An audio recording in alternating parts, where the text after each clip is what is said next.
Welcome back, everyone, to another episode of Tales from the Service Industry. I'm your host. I'm Bill. I'm here with Miss B joining us again. Hey, guys. And we have a new host joining us tonight. We are joined by Natty. Hi, everybody. So, Natty, traditionally, when we have a new guest on, we like to ask them to just introduce themselves and tell us a little bit about themselves. My name is Natty, as you know. I've been in the service or hospitality industry for like about 6 years. I'm a front desk manager now, and it's going really good. Nice. Well, welcome. Thank you. Glad to have you. I'm glad to be here. All right. So tonight we're going to shift gears a little bit. We're going to talk about some angry employee issues. Mm-hmm. We're going to talk about why you don't leave angry voicemails for people that you want calling you back. Definitely. Please Doesn't don't. make you want to help them. No, not particularly. But we'll dig into why. Yeah. I've got one that we can share and kind of Beautiful. dissect a little bit. Sounds good. So I know that you ladies had some issues with employees this week, prompting the conversation point of angry employees. Always. Unfortunately. So how about we go down that rabbit hole then? Okay. Okay, I'm Who down. wants to start? Miss B or the newcomer? I can start. All right, Do Natty, it. Okay, so take us away. few years back, we had an agent that used to work with us. She was very difficult. Couldn't read her. A lot of our agents felt when she would come in, they would be on edge because it would always feel like if she was in a bad attitude, then the whole day was just shot. Yeah.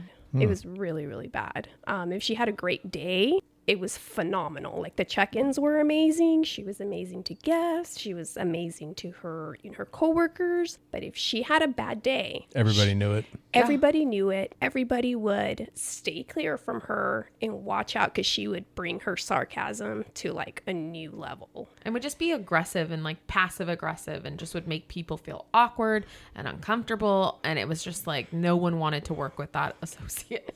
She mastered the passive and the active aggressive. Yes. Yeah. And then she was very somebody who loved to joke. But if you joked with her, it was like an insult. It was like... Jokes and quotes. Yes. Yeah. But she always wanted to be the one joking.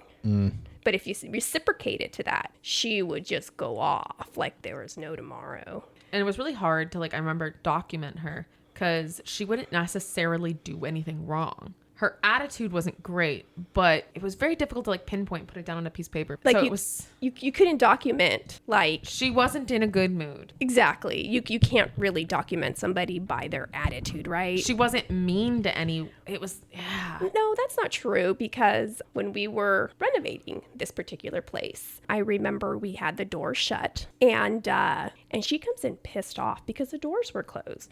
Mind you, they were jackhammering in the side, like in the front of us. So we need the doors closed so that we could be able to speak to guests on the phone. She comes in just pissed off. And I remember her coming in and saying, why are the doors closed? Oh, you could document for that. And I said, why do you think the doors are closed?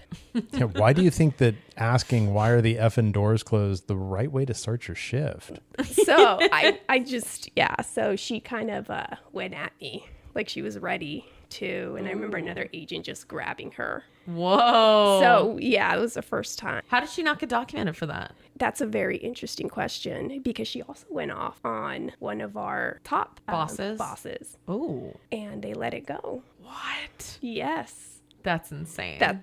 So it was just let it go because we were in a stressful situation. Oh, come on. So That's crazy. yeah. Although in fairness, I literally had the worst night auditor ever. I've had some bad night auditors, but this one he did stuff so bad all the time. He could have essentially wrote himself up and out, but we couldn't write him up as much as he would do things wrong. Plus, night auditors are really hard to replace. And so it's like we took more with him than we should have. Yes, I remember. And more than, you would with any other associate. Mm-hmm. But because they were night audit, we're like, oh my God. He literally covers 2 days a week, night audit. It is so hard to find someone. Full time, it's actually a little easier than 2 nights of night audit to find someone that's willing to do that. And not only was he willing to do 2 nights of night audit, but he would also do some day shifts. So During the day shifts, it was better because we could keep an eye on him. But the night audit shifts, like I would just hear things like nobody answered the phones all night. He would constantly brag to the rest of the team that they won't fire me because they need me too much. So it got to a point where we had our agents come up to us and say, hey, that's not fair. You know, we don't say that. And How it's is true. And how is he getting away with it? Yeah. He doesn't do any work. He constantly messes up on his check-ins. Well, he's of the opinion of that because he knows that nobody wants to work night audit. You know what's funny? At one point, because we were trying to coach him, and he would always say the right things to me, like, "I'm sorry, I'll do better," you know. But then he would go and do different things and say different things to other people. But at one point, you know, one of the associates came up and was complaining to my manager about that, like, why is he getting away with this? And they're like, "Oh, well, would you like to cover those shifts? I'll let him go right now." No. The face they would put. Oh, yeah. No, I don't want to do night audit. You know, we're trying to figure it out, but it's a little bit difficult and nobody wants to cover that shift. Yeah. Yeah. It's really hard. You know, at this point with technology, it's just the hours. It's not the task that you have to do. Exactly. You just have to sit there and stay awake. Yeah. And come to work looking presentable. Well, Oh, God, yeah, that's a yes. gimme. This person would come in the schlabbiest clothes, looking just like a schlob. And Like had, he just woke up from bed. and then he He had probably did. long hair to which it's supposed to be neatly pulled back, would just wear it back in like a messy ponytail or a messy bun. And we'd be like, no, it needs to be kept. Then he had this beard that was absolutely unkempt, to which I coached him. And I was like, look, part of the policy, like, it's not that you're not allowed to have facial hair, but it has to look groomed. and neatly trimmed. To which he then tried to take me to HR because he said it was against his religion to cut his beard. Which was not what we were saying. We were just saying, Keep it clean. keep it clean. Yeah. Make yourself look presentable. To which he work. then said, okay, I will. Did he? Nope. Nope. And on top of that, he was always late to his shift. Constantly. Constantly. I remember approaching him once and saying, hey, you know, why are you so late all the time? And he's just like, oh, you know, I was sitting in my car contemplating my life. I'm like, 45 minutes? And he's like, yeah, you know, I don't know if this job is good for me or if I want to be here. I said, oh, okay, well, how would you like it if, you know, your AM associate came in 45 minutes late, you know, and you want to leave to go home and get some rest? He's like, I would just leave. So obviously we had a real winner. Yeah. And we did not put it up for very long. But basically we Thankfully. had to get an exit strategy. We posed it to him. So basically you have these conversations so it looks like you're looking out for them. And it's like, you know, I could tell you haven't been very happy on the nights. So I've got a plan. Okay. We're going to bring you to days. And I'm going to post this night audit position and we're going to get this covered. And as soon as it's covered, I'm going to bring you to days and you won't have to do nights anymore. Oh, really? Wow. That's amazing. Thanks for looking out for me. Of course. I just need you to hang in there. And as soon as we get this position filled, okay. I got it filled quicker than I thought it would and got the new person trained. And then before he could even come to days, he talks to me and he's like, you know, I just don't know if this is for me. And I'm like, you know, you have to be happy in life. You gotta, you know, if you don't like what you're doing and you don't like your job, you shouldn't do it. Life is short. If you want to quit, I totally understand. In fact, here's this paper. I'll have you check on Friday. So he quit and it wasn't on bad terms. It was his choice. He made the decision to leave because it wasn't for him. He got his last day in which he had to work to get his check, you know, and I don't even think it was a week. Like, you know what I mean? It wasn't even a full 2 weeks notice. I'm like, no, just finish out the week so that way we can get your track ready. And he's like, oh, okay. So his last day, obviously a night audit shift. Apparently, my AM agent comes in. There's no one at the desk. There's no one anywhere. She goes to valet and says, where's the night audit? And I'm like, he just dipped around like 4 a.m. He just left. Yep. Deuces. And then nobody called anyone. No one. And she's like, why didn't you call me? And he's like, I didn't know what to do. So there was no one at the desk, no one answering phones, anything for at least 2 hours. Yeah. Well, fortunately, it was from 4 a.m. to 6 a.m., right? Yeah. Oh my God. But Yes. we were just like mortified. It was like, what? I was so angry too. Because I'm like, why? You could have just texted me and said, hey, I'm done. I'm out Ow. of here. Yeah. You know? He dipped. Yep. So that was a great employee. Yeah, I mean, geez. I've had people like that, though. Yeah. I think we all have. Unfortunately.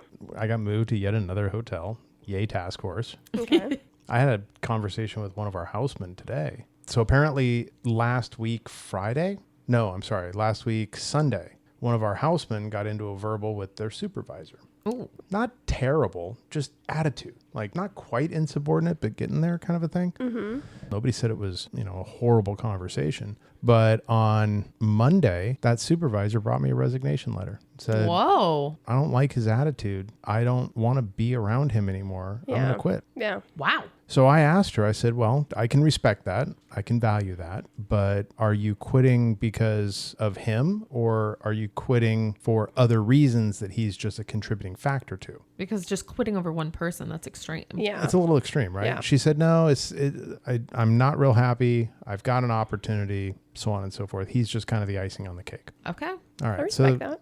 I can understand her point of view a little bit better. Kind of helps me understand how I want to handle this guy.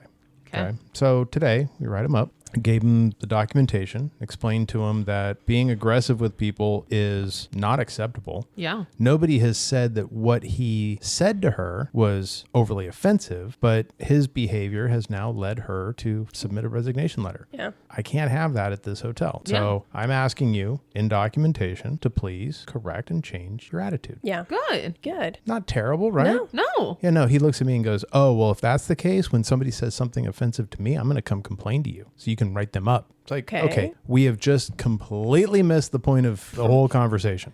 Right. Okay. The whole conversation is you don't talk to people that way and have them quit. Right. So, yeah, his takeaway was that it's just not acceptable and that he can now come complain to me. Why Of don't you do course. that? Yeah, go ahead. And I'll be like, really? Yeah. What did you say? Exactly. Yeah. And then it becomes this like high school thing, right? What prompted it? Yeah. Yep. Oh my gosh. Oh, I don't We just had a bad one not too long ago. This young lady was upset about the new uniforms. Oh, we talked about that actually. Did you? Yeah. Now she threw her stuff at me Yeah. and yelled at me Oh, God. and then got fired. Yes. It's just, People, People suck. they do. And it's like there's a proper way of letting your management know instead of going to the extreme. Yeah, but So- nobody does it the proper way anymore. Well, because we're dealing with these children. I'm sorry. There's no other way of putting it. They're kids. And they our think, ducklings, yes. our chicks and ducks. Yes. And it's just so frustrating to deal with them. Yep. And as managers, we have to be super careful how we conduct, what we say, how we react towards things. And then all in the meantime, we're also dealing with guests. yes. Who are also acting like children. Oh, absolutely. You know, all day long. Like for me, the biggest problem that I've got with the quote unquote workforce now, I don't know, that sounds weird. But anyway, the biggest problem that I have with it is to your points about having to be so careful in what we say to our employees. I agree with that in many, many, many, many ways.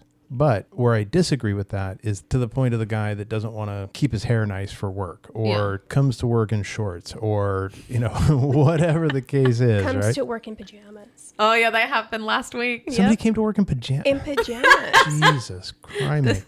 This is our associate we're having a tough time with right now. But literally, we coached everyone about their uniforms constantly. This is, again, we're having uniform issues. And this person comes to work in shorts and then a top. And they're both matching prints. Yes. Yellow. Hawaiian. The brightest yellow you can think of. Floral. Yes. And I'm like, those are pajamas. And I literally walk up to her and I'm like, what's this? She's like, oh, well, and they have a sob story and all that. And I'm like, but you can't come to work like this. I said, it doesn't matter. You have to go to Target or something. But it's right up the street. It's like there's a store, buy a $15 shirt, $20 pant. You can't come to work like this. Yeah. But we have to coddle. Yeah. Well, and that's what I'm getting at is that you have a policy. They know the policy. Right. The uniforms were issued, but people come to work in pajamas. People come to work in shorts. It's like, I understand that you can't be like, oh my God, did you just crawl out of the rag bag? Why are you wearing that? But you should be able to be blunt with the associate and say, look, you are out of uniform. You are not in compliance. You are not working until that is corrected. Period. But there's a problem too. See, I did that, and then I got told to back down. Yeah, Yeah. and that is my issue because you're fulfilling the policy. You're doing things the way you should be doing them. Yeah. And we get in trouble for it. And that is the most ridiculous thing. Because is. it's also, besides the fact of me just enforcing it, a week prior, I got an email saying, I'm noticing people outside of uniform. You need to enforce it. You need to create an SOP. So I get this directive to come down. I didn't even come down super hard. I was just like, hey guys, starting this date, you got to wear your uniforms. Yep. That's it. End of story. And then it caused a whole thing where the girl quit and threw stuff at me. And then I was told, you need to like back off. You need to calm down. And well, if it's in the same color scheme, then it should be okay. And I'm like, what? I'm going with one direction, then you're sending me another way, and I'm just... That's why you save emails. Well, I have it, and I said that. I'm like, but you told me. She's like, well, what we need to do is... Like, fudgicles. It's hard. It really is. Because what should have really happened, we should have sent her home without pay, right? I would have sent her home. I would have period. sent her home. That's what I would wanted to do. If we would have done that, it would have been us having to hear from the top, our bosses, saying that we're hard. And it's like, you make us create all these guidelines, right? And somebody breaks them. We go and try to correct them. And And then you're told you did it wrong. we did it Yes, wrong. Yeah. exactly. You need to write an SOP on uniforms. When you're done with it, you need to send it to me for me to review and approve. Sounds great. So I sign off on it, send it back to you. You then enforce it. I disagree with the way you enforce it, and I change the policy. Yes. Yes. Okay. Exactly. Nutshell. Done. Yep. Welcome to management. Yep. Yeah. Oh, man. It's- never ending. Like I said, we work with kids. Yeah, but it's not just It's for them. it's not just the employees that are acting that way. Oh, though. no. No, not at all. Yes. Guests, too. Guests do it all the time. I can't tell you how many times I've had guests leave either terrible voicemails, like threatening voicemails, or I've talked to guests on the phone and they threaten you straight up. Oh, yeah. Recently, I've had 2 good verbal incidents, and I've got a voicemail that I saved from years ago that I'll share with you as Yeah? well. Yeah. I'll Oh, share I'm that so with you. excited. Love it. So the first 2 that I've had recently, I had a guy that called me up. He was upset about his stay, which is fine. I get it. It's understandable. But what he wanted versus what happened, so very like opposite ends of the spectrum, right? Right. He had an issue with the hotel. I get it. You're not happy. We'll make you happy.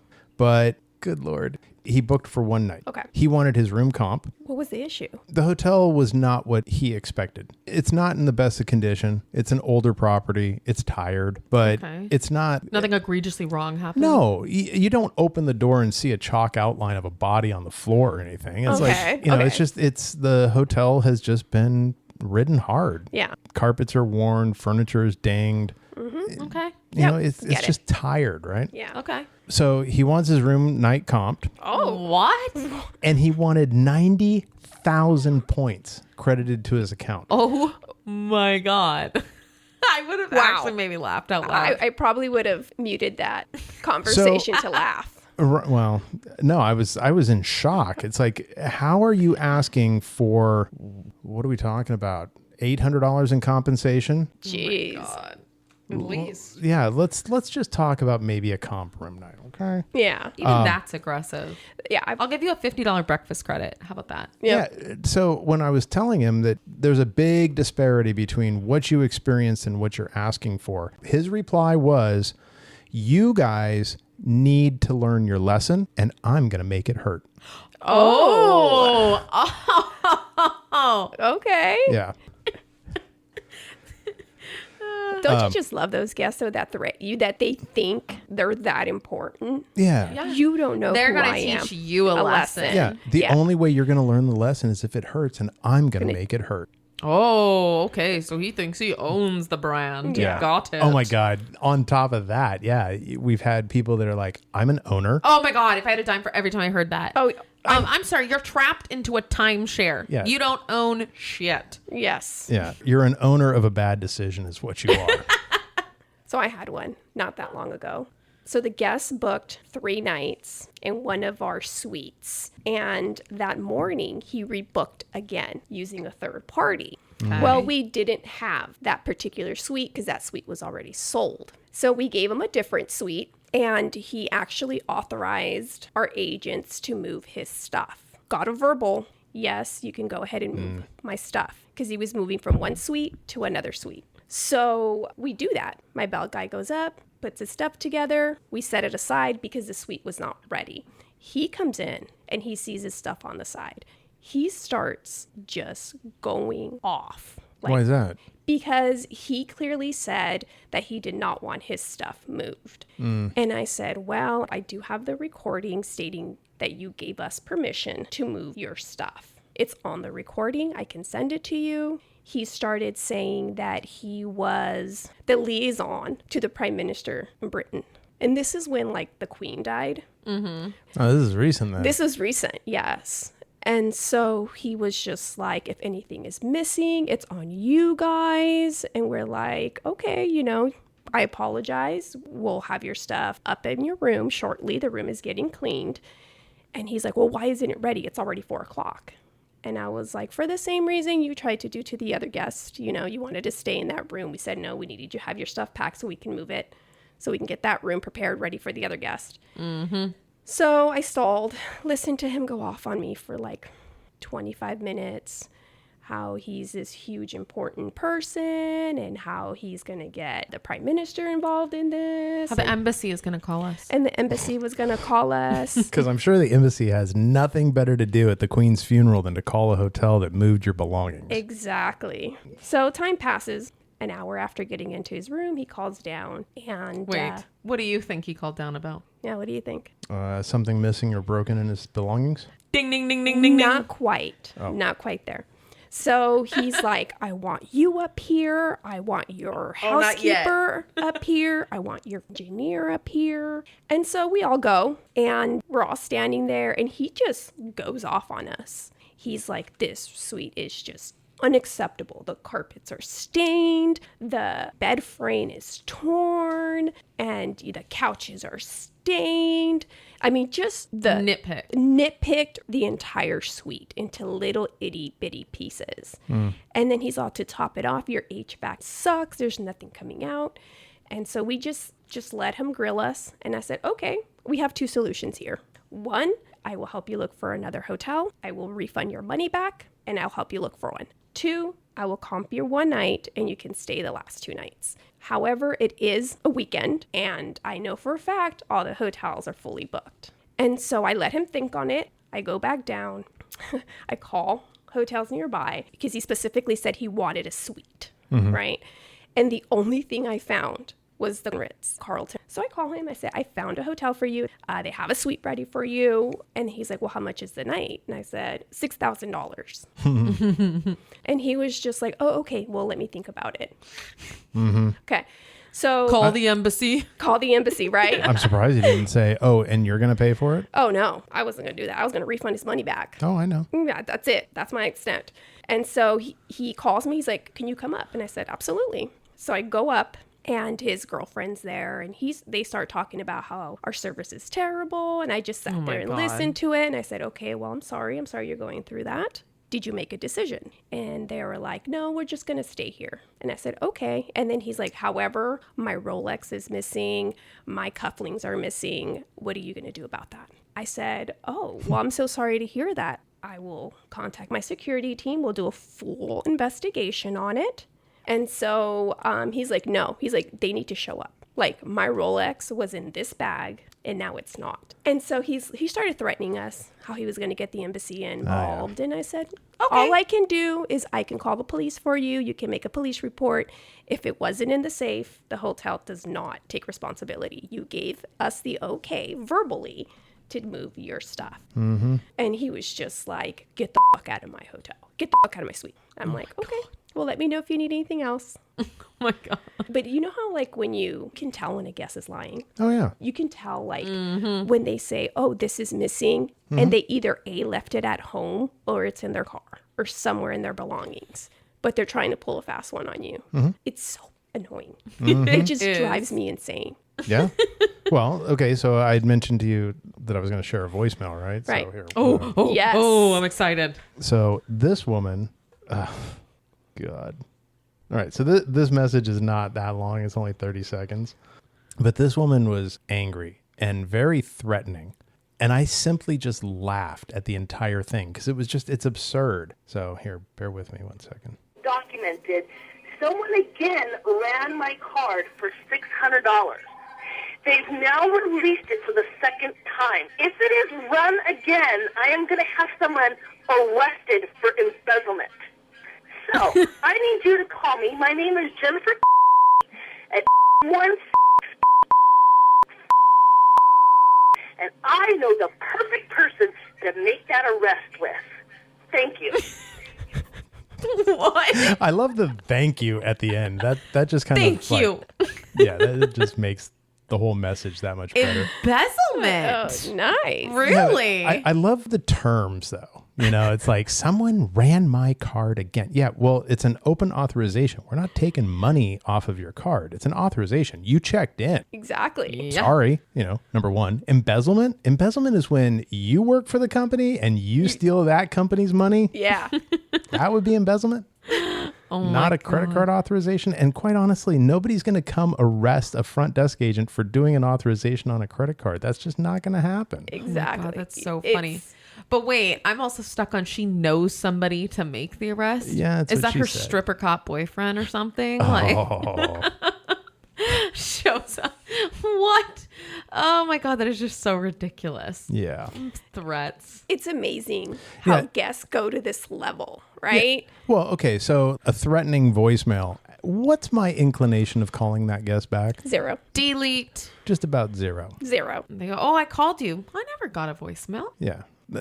Okay, so insider secret, people that leave that voicemail get called back at the end of the day. They are not my priority. No. My priority is the guy that is honest and sincere about the problem, and I want to fix that guy's problem. Yeah. This is not my priority. No. I'm sorry. I'm like that too. Yeah. I'm very like that too. There's the right way and the wrong way to complain. Correct. Okay. Yes. That voicemail, wrong way to complain. These stories, wrong way to complain. Exactly. And you know what's funny? We've actually talked about this before. So obviously people aren't listening enough to know. Well, I'm just kidding. hey, you know what? We're a new podcast. We can't change the world, right? No. Not We'll yet. start giving our cards out to Karens. Be like, okay, look, you want to complain? This is how you do it. Yes. Oh my gosh, that's so funny. I've gotten threatened so many times. It's just funny how many. If I had a dime for every time someone told me that I was going to lose my job. Oh. Oh, I'm going to make sure you get fired for this. You do that.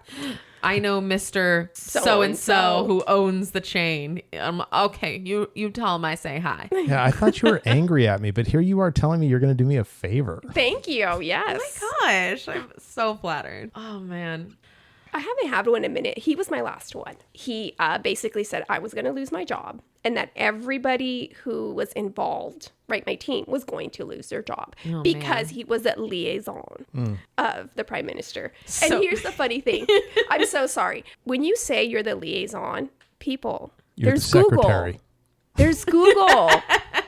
Do you not understand? There's Google. And when you are a liaison to anything, your name is going to be on there. So I went to go look to see if it was true. No, he's not. So for the next couple weeks, we joked, and every time I saw the director of security, I would be like, "Have you gotten any calls from the embassy?" Yeah. And everyone just laughs. Yep. You could have really taken the guy to task and just asked him for a business card. Oh, absolutely. Oh my gosh, that would have been so funny. That would have. I didn't cross my Absolutely. mind. Be like, do you mind if I get a business card to Yeah, put with your? I want to make sure that we make this right for you. I want to make sure I have your contact information. Can I get a business card? Next time, I will remember to do that. Oh my god, that's so. So the other guy that I've had recently was upset, complaining to me in person, and he wanted a series of compensations, and I did not agree with him, and I pushed back, saying that quite honestly is a little excessive. And his response back was, well, if you don't make it right for me, then I'm going to put reviews on every website that I can possibly find. Oh, And I love looked, doing that. and I looked him square in the eye and I said, well, I'm sorry that A, you feel that way, and B, that you said what you said, because now you've threatened me and I'm not going to be subject to blackmail. So Nice. I appreciate your concerns, but everything we've talked about up until this point is now off the table. You're free to go. Yep. I'm And sorry. he did not like that. He's like, Yes. I'm a such and such level, blah, blah, blah, blah, blah. And I said, and I appreciate that. But what I don't appreciate is being threatened. And Yep. the company doesn't either. Yeah. So you're more than welcome to take this conversation to whoever you need to. But be aware that whatever you open, I will be involved with. And I will share the fact that you stood right here, looked me in the eye and said, if you don't, I will. And that is blackmail. Yeah. So we are done. You can leave. Yeah. Oh my gosh, that's amazing. Yeah. I was so angry. I understand upset guests and I understand guests being angry, but this guy was contemplative. He Yeah. knew what he was going to do. Yep. Miss B's words, right? You may not like what I say. Yeah. But But that's your answer. Yep. And that was exactly this guy. Oh my gosh. We get those a lot, especially PBX or reservations or phone operator, whatever you want to call it. Whatever. Yeah. They blackmail us by, oh, well, I'm going to post it in every site, how horrible your hotel is. And I said, oh, okay, well, I'm sorry you feel that way and that you have to go that route. Oh. But I still say no, too, when I feel like they're crossing that limit. The amount of funny Yelps that I've read. When I'm looking to like go to a business or a hotel and I do read the social media, the crazy reviews, I don't take them seriously. You know, can't. because I see it from, my perspective, all the jobs I've had with those crazy guests. And I, look for the reviews that are kind of in the middle. It was okay. The hotel's a little tired, but the service was nice. This ones that seem realistic. Yes. And then I'm like, okay, I can deal.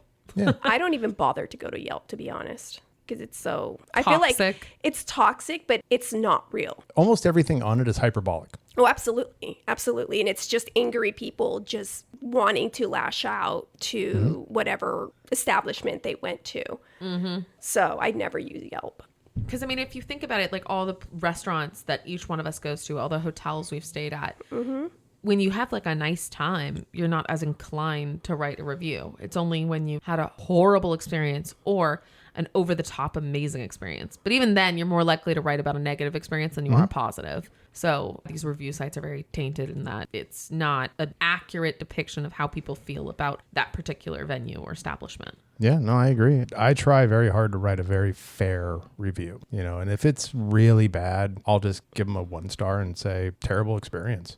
Yeah. I don't tend to do that. Not coming back. I don't say anything. I don't even send a review. If I have a good experience, I'll write a review that's a positive experience. Yeah. I try not to, though. I don't know why. So whenever I get surveys from hotels, I always do them. And by the way, even if my experience was mediocre, I still give 10 stars. Well, why is that? Because I feel bad. I've been on the other side of that where, you're reading these reviews and they give you all mediocre scores and how it tanks. Like, I know it's not always the agent's fault. It's not always, the people who is there's fault that their hotel is tired and they're working. Like, they have no say in the amount of money that's put into the property. But when you tank them on a survey for something that's out of their control, they're the ones who pay the price for it. I know. I love Very it too. true. It's like when you stay at a hotel that needs to be renovated and you write a terrible review about your check-in experience because, Miss B checked me in and this hotel is terrible and they need to renovate, and they make it feel like Miss B is the controlling one. But Yeah. who decides that the hotel is going to get renovated? Ownership. Yep. How much do they care about reviews? Nothing. No, they don't. You're just hurting the person checking you in. And Yep. it's like, so yeah, no, I literally give all 10 stars unless there was something bad about the service, unless someone's like egregiously rude or does something wrong. And then maybe I'll mention it, because honestly, the surveys are for that, to address service issues. Yeah, but that's fair though. You're being specific and you're being balanced in how you handle it. Yeah. Okay. Yeah. Okay, so with the surveys, what's the dirty secret about surveys? With the surveys, most of the time we think in terms of high school. If you got an 80 on your test, that's a B, you're passing. Still pretty Everything good, is right? Right? So it's a good rate. Yeah. I got a 72. Okay, that's a weak C, but you're good. Our surveys don't work like that. Nope. Okay, so 1 through 8 is a 0. 9 and 10 is a 1. It's yes or no. So it means anything like 8 and below, you fail. Yeah. And you get in trouble for You it. get 0 credit. Yep. 100% wrong. Yeah. So, most of the guests, they think an 8 is above average. It's not. So like I've seen reviews where people will put 8s all the way down. And then in their commentary, they will say the front desk agent was great at check-in. Okay, well, great should be a 9. But you gave them an 8. And now you've taken away from their scoring. Yeah. And that 0 hurts really bad for that person that's busting their ass trying to do a good job. When I worked at that particular brand, we would have percentages and scores based on the surveys. You fill out a survey and it's linked to the associate who checked you in. And based on how you rate their performance, their percentage goes up and down. And we would hold associates accountable if their percentage wasn't at a particular point. And we would actually, document. So people think, oh, you're given an 8 and it's like, okay, they weren't amazing, but they weren't bad. Well, you just tank them and hurt their scores and they might be held accountable. Yeah. I mean, people can lose their jobs over that. Yep. But One of mine did. yeah, and the thing that I have an issue with is that none of the companies, this isn't just about us, like our industry. Car companies do it too.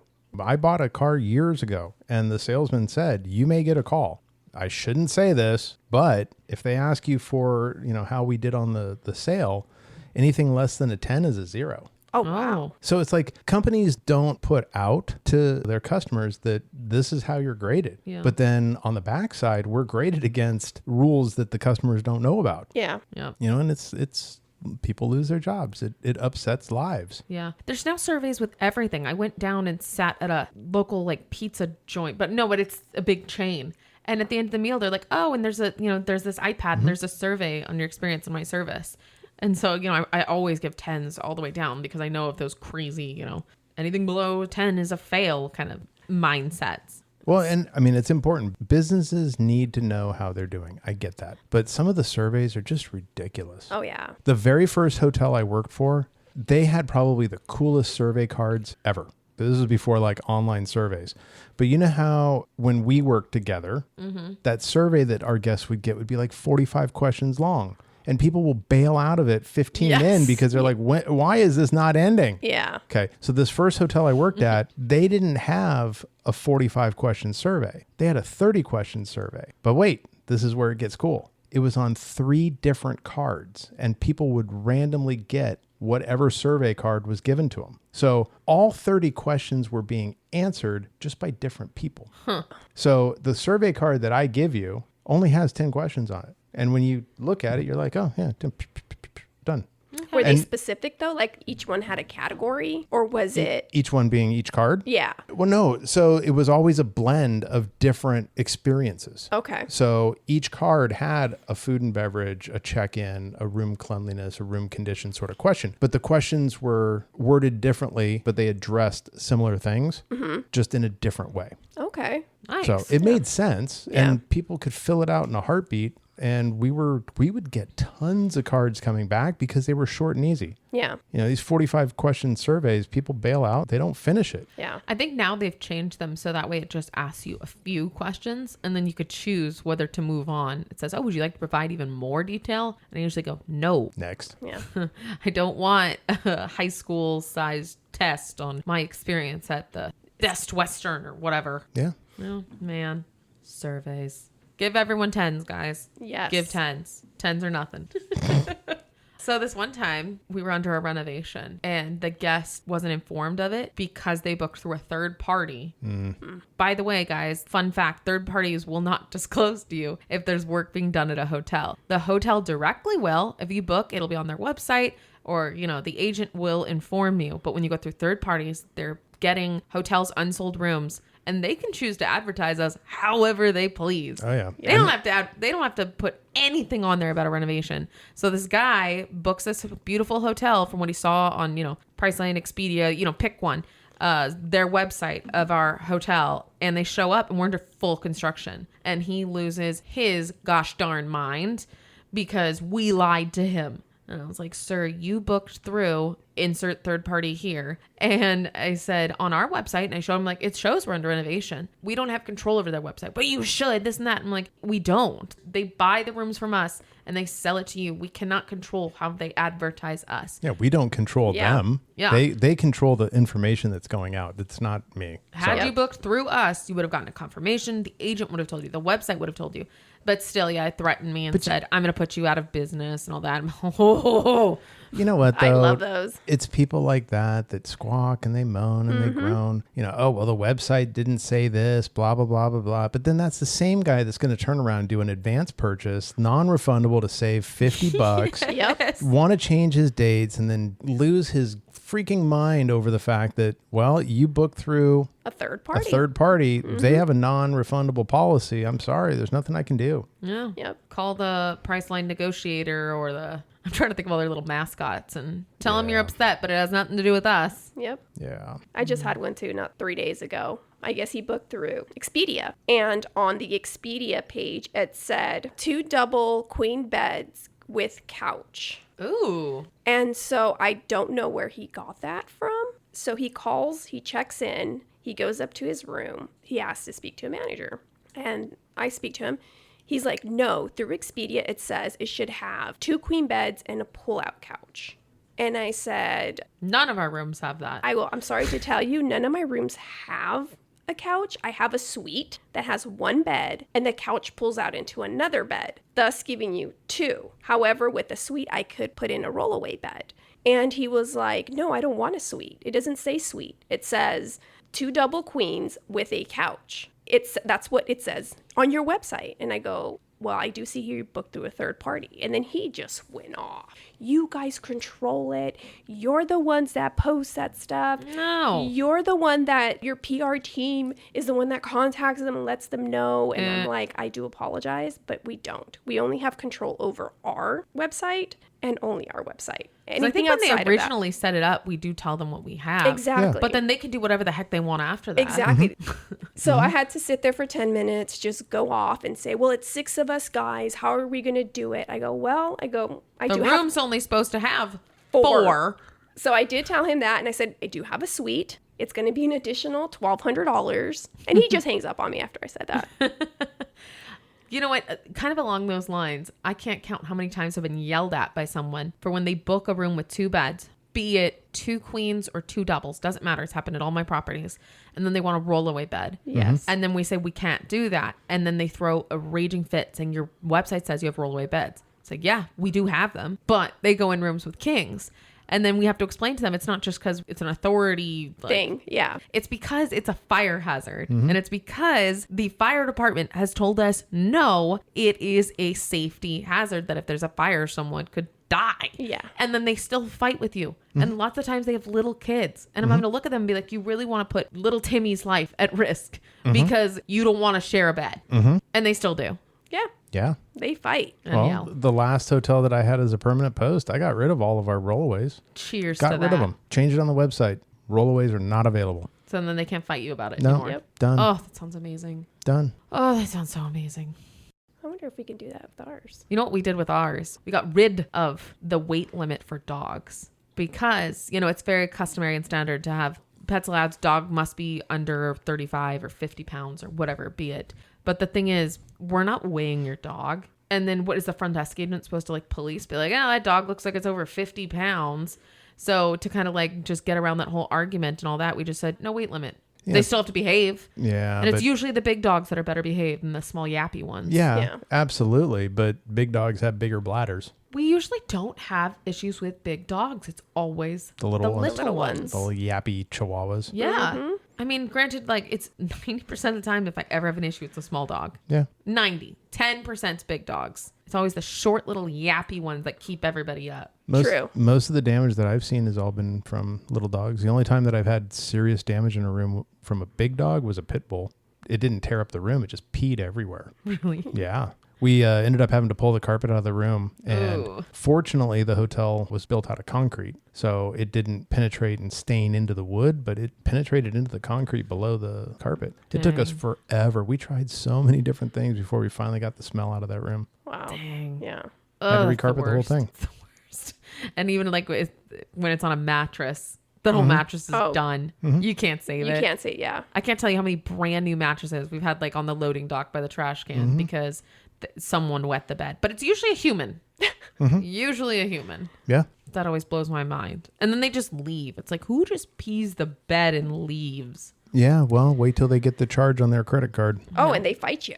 Oh, yeah. Prove it. You That charged wasn't me. Prove it. Oh, so you slept in a puddle because when you checked out, that bed was wet. Exactly. Well, that wasn't me. So you slept in a puddle then? Well, no. So it was you. No. So you Which is slept in a it? puddle? Yeah. Pick one. Pick one. Yeah. Oh my God. Yeah. The best ones are the ones that when you charge them for the smoking fee. Oh God. Oh, God. Those are my favorite. And you're sending them pictures of their rooms with cigarette butts on top of the table and the cartridges in the trash. And they're still fighting you. Okay, wait, though. My favorite is when they fight you on it, and then you send them the photo of the smoke detector covered with a shower cap. Oh, I didn't do that. Yes. Yeah. But they still fight you, though. You can send them all the effing evidence you want, and they'll still fight you. But they'll fight you with that smokery voice. I've never smoked a cigarette in my life. Yes. That sounds like they have the hole right there in their neck. Yes. I don't know what you're talking about. tangential story, but I had a flight attendant years ago that had one of those trach holes Yeah. in her throat Oh, God. because she was a smoker. Yeah. And she was still a smoker. Oh, my God. And so the smoke would come out through her throat. No, Oh, I God. never saw that, but she would go stand outside, and when she would smoke, she would have her cigarette in her left hand, and when she would need to inhale, she would cover the hole with her With her finger. with her right. My next door neighbor, Oh, God. my next door Right? neighbor had that tracheo hole. God. And she would literally Did she smoke cover through it? Oh, she would smoke. Like she would cover it, smoke, and then the smoke would come out her hole. God. It looked like Beetlejuice. Yeah. Gosh. Oh, It was just, but she won't give it up. She's like, this Well, I is mean, who I am, and I'm going to if die you've who done I it am. to that point, you now have a hole in your body. Yeah. What just else is there? Yeah. go with it? Yeah. Question mark. So, Horrible. Yeah. Oh, man. What's wrong, Miss B? Sorry. I'm up. You fading? No, I'm up. I'm ready. well, we're going to bar after this. Yeah, we are. Let's end this here. So thank you again for listening. We appreciate you tuning in. If you have any questions, comments, stories that you'd like to share with us, feel free to reach out to us. You can reach us by email at talesfromtheserviceindustry@gmail.com. We would love to hear from you. If you have a story that we read, we will give you credit for it. Send us funny stories. Yes, please. Funny stories, tragic stories, All of it. cringy stories. The darker, the better. Yes. Yes. Miss B, thank you for joining us. Great to be here. Natty, pleasure to have you with us. Hopefully Thank you'll be you. back with us. Absolutely. And we will see you guys in 2 weeks. Bye.